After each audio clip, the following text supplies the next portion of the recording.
that psychopath and sociopath are merely colloquial terms to describe someone with antisocial personality disorder.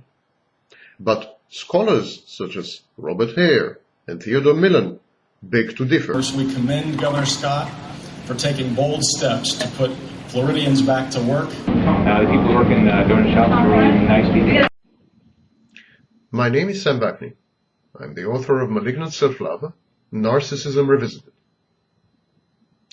The perpetrators of the recent spate of financial frauds in the United States acted with callous disregard for their employees and shareholders, not to mention other stakeholders.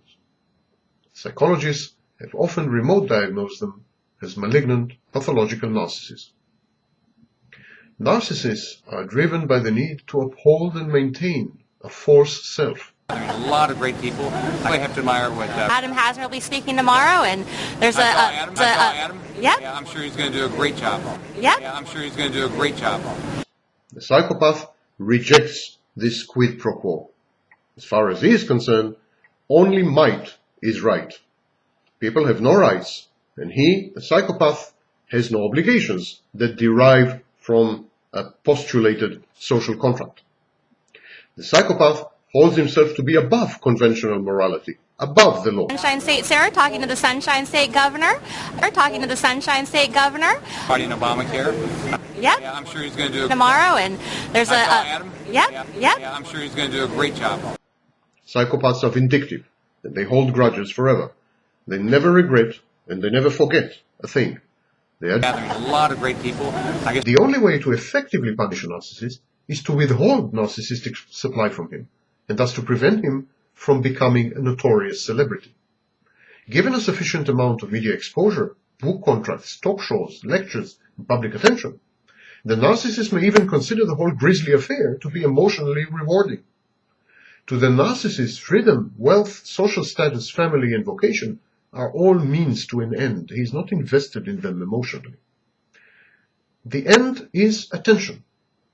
If he can secure attention by being the bad big wolf, the narcissist unhesitatingly transforms himself into one.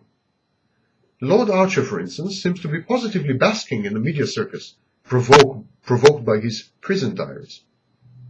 The narcissist does not victimize, plunder, terrorize, and abuse others in a cold, calculating manner. He does it offhandedly, as a manifestation of his genuine character. To be truly guilty, one needs to intend, to deliberate, to contemplate one's choices, and then to choose one's acts. The narcissist does none of this. Thus, punishment breeds surprise. He's surprised, he's hurt, he's seething with anger. The narcissist is stunned by society's insistence that he should be held accountable for his deeds and penalized accordingly. He feels wronged, baffled, victimized, injured. The victim of bias, discrimination, and injustice. He rebels. He rages.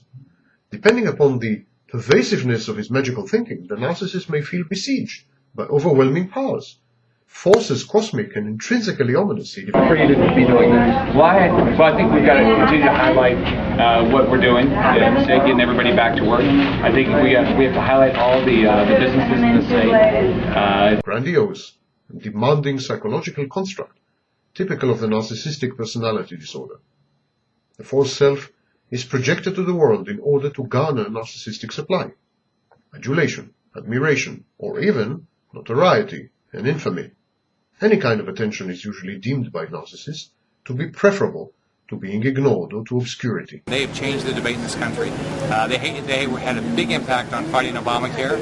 They've had a big impact on making sure conservatives win across the country. And it's a great gathering, a lot of great people. I guess tomorrow is going to be a big... Violent, irritable, and sometimes the captives of magical thinking, believing themselves to be immune to the consequences of their own actions. Thus, psychopaths often end up in jail, having repeatedly flouted social norms and codified laws.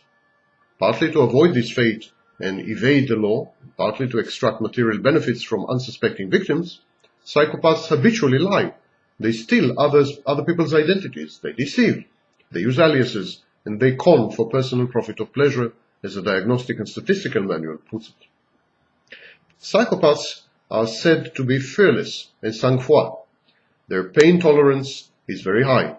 Still, contrary to popular perceptions and psychiatric orthodoxy, some psychopaths are actually very anxious and fearful. Their psychopathy is a defense against an underlying and all-pervasive anxiety, either hereditary or brought about by early childhood abuse and trauma.